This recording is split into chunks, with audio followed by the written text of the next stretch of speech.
Hi friends, AP police aspirants అందరికీ నమస్తే.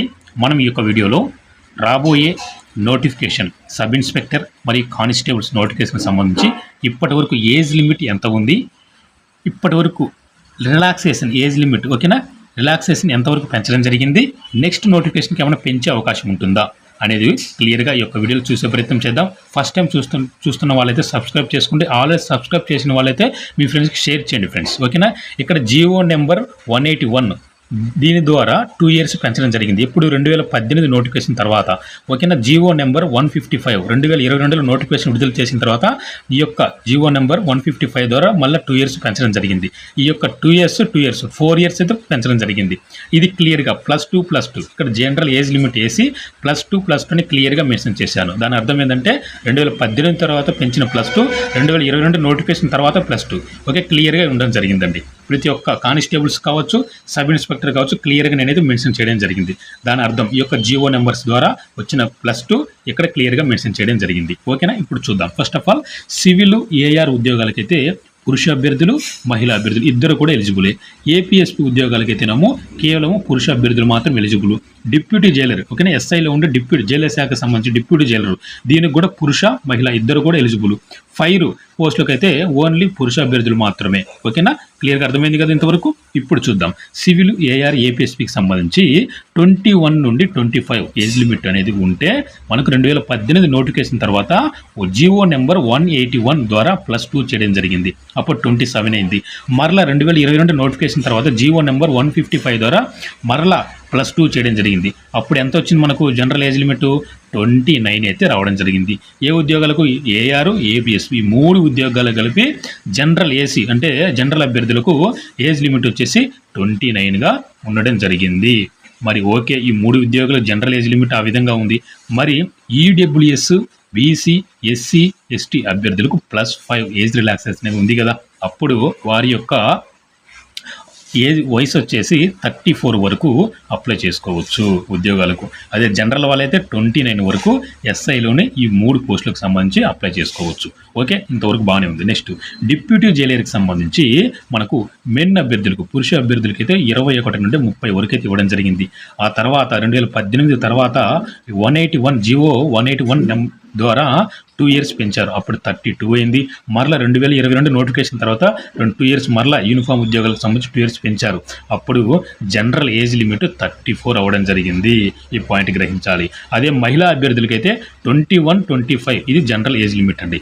ఆ తర్వాత 2018 నోటిఫికేషన్ తర్వాత 2 years పెంచారు. మరలా మొన్న యొక్క 155 ద్వారా 2 years పెంచడం జరిగింది యూనిఫామ్ ఉద్యోగాలకని ఓకేనా. మరి టోటల్గా అప్పుడు 29 వరకు జనరల్ ఏజ్ లిమిట్ అండి ఓకేనా. ఓసీ అభ్యర్థులు జనరల్ ఏజ్ లిమిట్ అంటే పక్క రాష్ట్రం తెలంగాణ అభ్యర్థులు కావచ్చు వాళ్ళందరికీ ఓకేనా 29 అయితే ఉండడం జరిగింది. మహిళా అభ్యర్థులకు 29, పురుష అభ్యర్థులకు 34 అయితే ఇవ్వడం జరిగింది. అప్పుడు ఈడబ్ల్యూఎస్, బీసీ, ఎస్సీ, ఎస్టీ అభ్యర్థులకి అయితే +5 ఏజ్ రిలాక్సేషన్ ఉంటుంది కదా.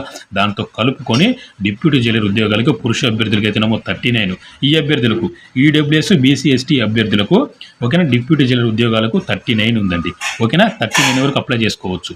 అదే మహిళా అభ్యర్థులు అయితే 34. ఏ మహిళా అభ్యర్థులు? ఈడబ్ల్యూఎస్, బీసీ, ఎస్టీ అభ్యర్థులు మహిళా అభ్యర్థులకు 34 వరకు. అదే జనరల్ వాళ్ళైతేనేమో ఇక్కడ మన క్లియర్గా 29 వరకు. అదే పురుష అభ్యర్థులైతే 34 వరకు. క్లియర్ కదా ఫ్రెండ్స్ ఇంతవరకు ఓకే. ఫైర్ ఉద్యోగాలకు ఓకేనా డిప్యూటీ యొక్క ఫైర్ ఆఫీసర్ ఉద్యోగాలు సబ్ ఇన్స్పెక్టర్లోని ఫైర్ ఆఫీసర్ ఉద్యోగాలకు సంబంధించి పురుష అభ్యర్థులు మాత్రమే ఎలిజిబుల్ అవుతారు. దీనికి సంబంధించి 80/30 ఉంది. 2018 నోటిఫికేషన్ రిలీజ్ అయిన తర్వాత 80/30 ఇవ్వడం జరిగింది. ఆ తర్వాత మనకు నవంబర్ 16న జియో నెంబర్ ఓకేనా జియో నెంబర్ 181 ద్వారా మనకు +2 చేయడం జరిగింది. ఆ తర్వాత మరలా 2022 నోటిఫికేషన్ ద్వారా మరలా యూనిఫామ్ ఉద్యోగులు మళ్ళీ +2 చేస్తున్నామని మనకు 155 ద్వారా రావడం జరిగింది. అప్పుడు +2 కాస్త టోటల్గా 34 జనరల్ అభ్యర్థులు ఓకేనా. జనరల్ అభ్యర్థి అప్లై చేసుకోవచ్చు. ఆ తర్వాత మరి ఈడబ్ల్యూఎస్, బీసీ, ఎస్సీ, ఎస్టీ అభ్యర్థులకి అయితే +5 ఏజ్ రిలాక్సేషన్ ఉంటుంది కదా. అప్పుడు టోటల్గా 39 సంవత్సరాల వరకు అయితే ఈ యొక్క ఫైర్ ఉద్యోగాలకు బీసీ, ఎస్సీ, ఎస్టీ, ఈడబ్ల్యూఎస్ అభ్యర్థులు అప్లై చేసుకోవచ్చు. అదే జనరల్ అభ్యర్థులు అయితే 34 వరకు +5 కలుపుకొని ఈ యొక్క అభ్యర్థులు 39 వరకు అప్లై చేసుకోవచ్చు. ఇది వచ్చేసి సబ్ ఇన్స్పెక్టర్ గురించి క్లియర్గా ఏజ్ లిమిట్ ఎంత ఉంది, ఎప్పుడు +2 చేయడం జరిగింది, ఆ యొక్క +2 చేయగా ఓసీ జనరల్ అభ్యర్థులకు ఎంత ఉంది, అదేవిధంగా ఈడబ్ల్యూఎస్, బీసీ, ఎస్టీ అభ్యర్థులకు ఎంత ఉంది +5 రిలాక్సేషన్ కలుపుకొని టోటల్గా అర్థమైంది అనుకుంటున్నాను ఫ్రెండ్స్. ఏమైనా డౌట్స్ ఉంటే కామెంట్ రూపంలో తెలియజేయండి, ఓకేనా. నెక్స్ట్ చూసినట్లయితే కానిస్టేబుల్కి సంబంధించి, ఓకేనా. కానిస్టేబుల్కి సంబంధించి చూసినట్లయితే సివిల్ ఏఆర్ పోస్టులకు అయితేనేమో పురుష మహిళ ఇద్దరు కూడా ఎలిజిబులే, ఓకేనా. అదే ఏపీఎస్పీ అయితే ఓన్లీ పురుష అభ్యర్థులు మాత్రమే.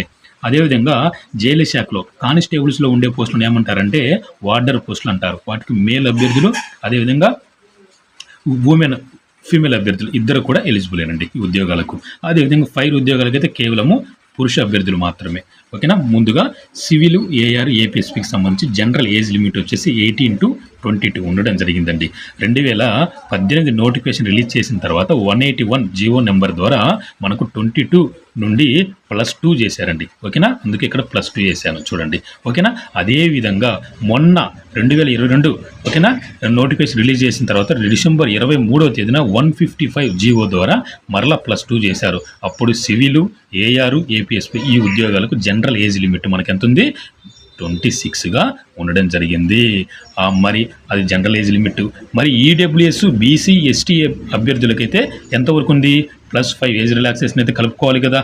అప్పుడు వాళ్ళకు ఈ 3 ఉద్యోగాలకు సంబంధించి 31గా ఉండడం జరిగింది. ఇంతవరకు క్లియర్ కదా ఫ్రెండ్స్, ఓకే. మరి చూసినట్లయితే వార్డర్ పోస్టులకు 18 to 30 అండి. అది పురుష అభ్యర్థులకు, అదేవిధంగా మహిళా అభ్యర్థి ఇద్దరు కూడా 18 to 30 వరకు అప్లై చేసుకోవచ్చు, ఓకే. క్లియర్ కదా. మరి 2018 నోటిఫికేషన్ ద్వారా +2 చేశారు. 2022 నోటిఫికేషన్ ద్వారా యూనిఫామ్ ఉద్యోగాలకంటూ మనకు +2 చేయడం జరిగింది. అప్పుడు ఎంత అవుతుందండి, జనరల్ ఏజ్ 34గా ఉండడం జరుగుతుంది. ఇంతవరకు బాగానే ఉంది. మరి ఈడబ్ల్యూఎస్ బీసీ ఎస్టీ అభ్యర్థులకైతే +5 ఏజ్ రిలాక్సేషన్ ఉంటుంది కదా. అప్పుడు కలుపుకోగా 39గా ఉండడం జరిగింది. అదే ఫైర్ ఉద్యోగాలకు 18 to 30 వరకు అండి, ఓకేనా. 18 to 30 వరకు ఉండడం జరిగింది జనరల్ ఏజ్ లిమిట్. ఇది 2018 నోటిఫికేషన్ వరకు. నోటిఫికేషన్ రిలీజ్ చేసిన తర్వాత 2018లో +2 చేశారు. ఆ తర్వాత 2022లో మరలా యూనిఫామ్ ఉద్యోగాలు కానీ మళ్ళీ 2 years పెంచారు. అప్పుడు టోటల్గా 34 అవ్వడం జరిగింది. సేమ్ వార్డర్కు అదేవిధంగా ఫైర్ కానిస్టేబుల్ ఉద్యోగాలకు సంబంధించి 34 జనరల్ ఉండడం జరిగింది. +5 చేయగా అప్పుడు +5 ఎవరికి, ఈడబ్ల్యూఎస్ ఎస్సీ ఎస్టీ అభ్యర్థులకు బీసీ అభ్యర్థులకు 39గా ఉండడం జరిగింది. 39 వరకు అప్లై చేసుకోవచ్చు. ఇది ఫ్రెండ్స్ ఈ సబ్ ఇన్స్పెక్టర్ కానిస్టేబుల్కి సంబంధించి కంప్లీట్గా జనరల్ ఏజ్ లిమిట్ +2 ఏ జీవో నెంబర్ ద్వారా పెంచారు. అదేవిధంగా టోటల్గా జనరల్ ఏజ్ లిమిట్ ఎంత ఉంది, +5 కలుపుకొని ఈడబ్ల్యూఎస్ బీసీ ఎస్సీ ఎస్టీ అభ్యర్థులకు ఎంతవరకు ఉండడం జరిగింది అనేది క్లియర్గా అర్థమైందని నేను అనుకుంటున్నాను. మరి ఇంతవరకు బాగానే ఉంది బ్రదర్. మరి నెక్స్ట్ ఏమైనా 2026లో నోటిఫికేషన్ మనకు అక్టోబరు, ఓకేనా, డిసెంబర్లో మనకు నోటిఫికేషన్ రాబోతుంది. అక్టోబర్ నుండి డిసెంబర్ మధ్యలో నోటిఫికేషన్ రాబోతుంది. మరి మన ఏజ్ కట్ అయ్యేది ఎప్పుడు, జూలై 1, 26 నాటికి కట్ అవుతుంది. మరి అప్పటికి మా యొక్క ఏజ్ లిమిట్ అయితే ఆల్మోస్ట్ కంప్లీట్ అవ్వడం జరిగింది. మరి ఏమైనా 2 years పెంచే అవకాశం ఉంటుందా, 2-3 years పెంచే అవకాశం ఏమన్నా ఉంటుందా అంటే ఫ్రెండ్స్ ఒకటి చూడండి, గుర్తుపెట్టుకోండి. మనము ఈ యొక్క ప్రభుత్వం ఏ రికవరీ తెచ్చుకున్న ప్రభుత్వం అండి ఇది. మనం నిరుద్యోగులు టర్న్ అవ్వడం జరిగింది. ఎప్పుడు ఎమ్మెల్సీ ఎలక్షన్ టైంలో టర్న్ అవ్వడం జరిగింది. ఏది ఖచ్చితంగా మనం ఈ ప్రభుత్వం రాబోతుందని మనకు గ్రీన్ సిగ్నల్ ఇచ్చింది అయితే ఎమ్మెల్సీ ఎలక్షన్స్. కాబట్టి ఖచ్చితంగా నిరుద్యోగుల అభ్యర్థుల తరఫున ఎమ్మెల్సీ ఎలక్షన్లో ఓ గెలుపుతో ప్రభుత్వం ఖచ్చితంగా అధికారం ఏర్పడేది కూడా ఇక మన ప్రభుత్వమే అని ఆ టైంలో ఖచ్చితంగా వాళ్ళకు అంత నమ్మకాన్ని కలిగించింది ఒక నిరుద్యోగ అభ్యర్థులు మాత్రమేనండి, ఓకేనా. కాబట్టి ఈ విషయాన్ని దృష్టిలో పెట్టుకుని ఆలోచించినట్లయితే ఖచ్చితంగా అయితే 2026 నోటిఫికేషన్కి అయితే ఖచ్చితంగా 100%గా 2 years అయితే పెంచే అవకాశం ఉంటుంది, ఓకేనా. ఖచ్చితంగా 2 years పెంచే అవకాశం ఉంటుంది.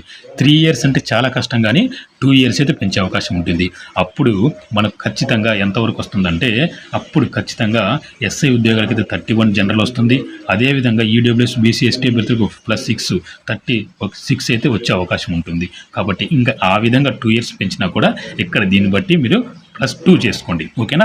చాలా వరకు 99-100% వరకు కూడా మనకు నెక్స్ట్ 2026లో రాబోయే కానిస్టేబుల్స్ ఎస్ఐ నోటిఫికేషన్కు +2 చేసే అవకాశాలు 100% ఉన్నాయి. ఖచ్చితంగా నిరుద్యోగుల తరపున ఆలోచిస్తారు. ఎందుకంటే 2018 తర్వాత ఇప్పటికి రాక 6 yearsకి వచ్చిన నోటిఫికేషను, ఆ వచ్చిన నోటిఫికేషన్లు కూడా ఒక్క కానిస్టేబుల్కు 3 years పట్టింది. అలాంటిది ఖచ్చితంగా నిరుద్యోగ అభ్యర్థుల తరపున ఖచ్చితంగా 2 years అయితే పెంచే అవకాశం ఉంటుంది. అందులో ఎటువంటి డౌటు సందేహం లేదు. కాబట్టి ధైర్యంగా మీ యొక్క ప్రిపరేషన్ అయితే స్టార్ట్ చేసుకోవచ్చు, ఓకేనా ఫ్రెండ్స్? ఓకే, ఇంతవరకు క్లియర్గా అర్థమైంది కదా ఏజ్ లిమిట్ గురించి ఎంత ఉంది, అదేవిధంగా రిలాక్సేషన్ ఎంత ఉండడం జరిగింది. నెక్స్ట్ ఏమైనా అవకాశాలు ఉన్నాయా అది కూడా నేను 100%గా చెప్తున్నాను, ఖచ్చితంగా ఉంటుంది. ఓకే, క్లియర్ కదా ఫ్రెండ్స్? ఇంతవరకు ఇది ఫ్రెండ్స్. ఏమైనా డౌట్స్ ఉంటే కామెంట్ రూపంలో తెలియజేయండి, చాలా వరకు నేను రిప్లై ఇవ్వడానికి నేను ప్రయత్నిస్తాను. ఓకే ఫ్రెండ్స్, క్లియర్ కదా? Thank you so much.